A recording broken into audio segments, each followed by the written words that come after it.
తాడిపత్రికి చెందిన వందన dance academy Kuchipudi విద్యార్థులు India book of records చోటు సంపాదించుకున్నారు.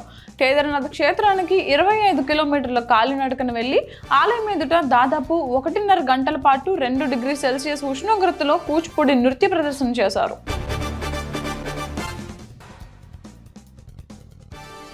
పౌష్టిక ఆహారంతో రక్తహీనతను దూరం చేయవచ్చని వైద్యాధికారి వెంకటరామయ్య అన్నారు. పట్టణంలోని స్త్రీ శక్తి భవనంలో వెలుగు సంఘమిత్రులు సీసీలకు అనీమియాపై అవగాహన కల్పించారు.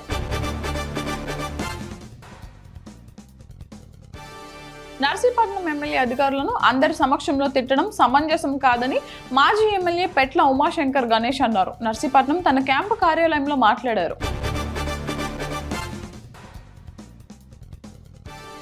ఇందుకూరుపేట మండలంలోని గంగపట్నం శ్రీ చాముండేశ్వరి దేవి అమ్మవారి వార్షిక బ్రహ్మోత్సవాలు అంగరంగ వైభవంగా జరుగుతున్నాయి. టీడీపీ నేత దువ్వూరు కళ్యాణ్ రెడ్డి శ్రీ చాముండేశ్వరి అమ్మవారిని దర్శించుకున్నారు.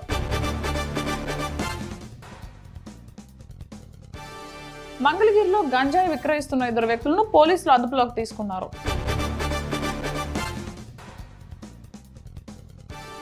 కేంద్ర హోంశాఖ సహాయక శాఖ మంత్రిగా బాధ్యతలు చేపట్టిన తర్వాత మొదటిసారిగా కరీంనగర్కు వచ్చిన ఎంపీ బండి సంజయ్ నేడు కరీంనగర్లో మాట్లాడారు.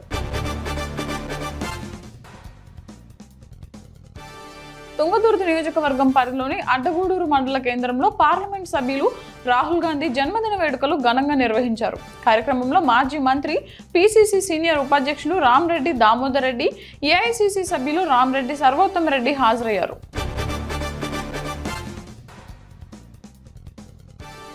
తిరువూరు నియోజకవర్గం ఎమ్మెల్యే కొలికపూడి శ్రీనివాసరావు డ్రైనేజీ పనులను ప్రారంభించారు.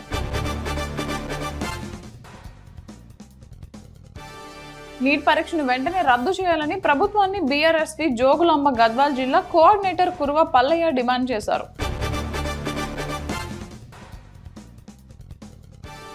కానిస్టేబుల్ పై లైంగిక వేధింపులు ఎదుర్కొంటున్న కాళేశ్వరం ఎస్ఐ భవానీ సేన్ ను రిమాండ్ కు తరలించారు.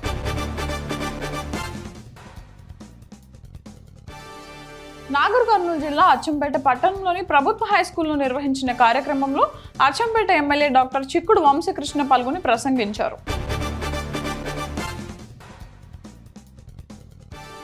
ఈ నెల 20న నిర్వహించనున్న జాతీయ నులిపురుగుల నియంత్రణ కార్యక్రమాన్ని విజయవంతం చేయాలని డిఎంహెచ్ఓ నరేందర్ రాథోడ్ అన్నారు.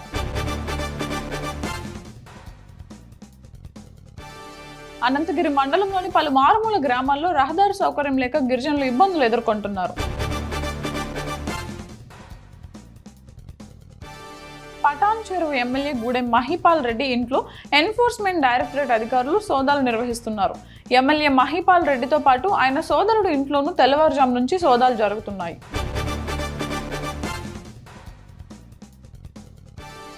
నెల్లూరు మాజీ ఎంపీ వైఎస్ఆర్ కాంగ్రెస్ పార్టీ నేత ఆదాల ప్రభాకర్ రెడ్డిపై వైఎస్ఆర్ కాంగ్రెస్ పార్టీ రాష్ట్ర నేత వైవి రామరెడ్డి తీవ్రస్థాయిలో ధ్వజమెత్తారు.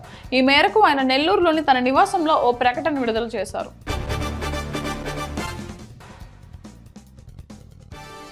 సూర్యాపేట జిల్లాలో జోరుగా ఇసుక అక్రమ రవాణా జరుగుతోంది. కృష్ణానది నుంచి అక్రమంగా ఇసుకను తరలిస్తున్న 7 టిప్పర్లను చింతలపాలెం మండలంలోని లక్కలగూడెం గ్రామస్తులు వేకువజామున అడ్డుకున్నారు.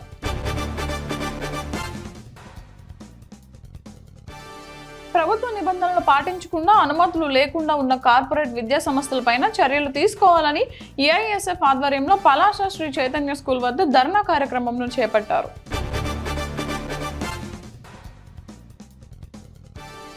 కనిగిరి మండలంలోని కలగట్ల గ్రామం వద్ద నడికుడి శ్రీకాళహస్తి రైల్వే స్టేషన్ నిర్మాణ పనులను కనిగిరి శాసనసభ్యులు డాక్టర్ ముక్కు నరసింహారెడ్డి పరిశీలించారు. సందర్భంగా రైల్వే అధికారులతో మాట్లాడారు.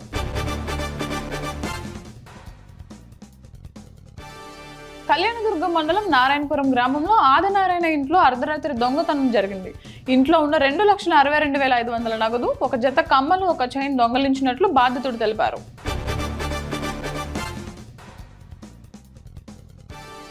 గ్రామ పంచాయతీ కార్మికులకు వేతనాలందక ఇబ్బందులు పడుతున్న పరిస్థితి నెలకొంది.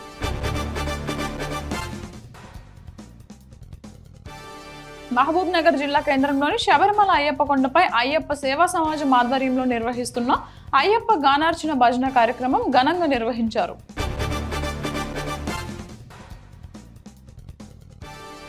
జడ్చర్ల నియోజకవర్గం గంగాపూర్ గ్రామంలో మహబూబ్ నగర్ జిల్లా కలెక్టర్ విజేంద్ర ఆకస్మికంగా పర్యటించారు.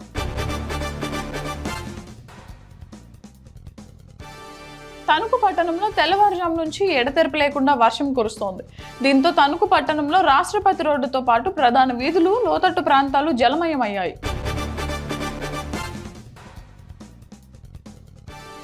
2024 అసెంబ్లీ ఎన్నికల్లో మండపేట ఎమ్మెల్యే వేగుల జోగేశ్వరరావు ఘన విజయం సాధించాలని మేరీమాతను మొక్కుకున్న వేగుల వీరాభిమాని విప్పర్తి ప్రశాంత్ తన కోరిక నెరవేరడంతో సైకిల్పై గౌరీపట్నం వెళ్లి మొక్కు తీర్చుకున్నారు.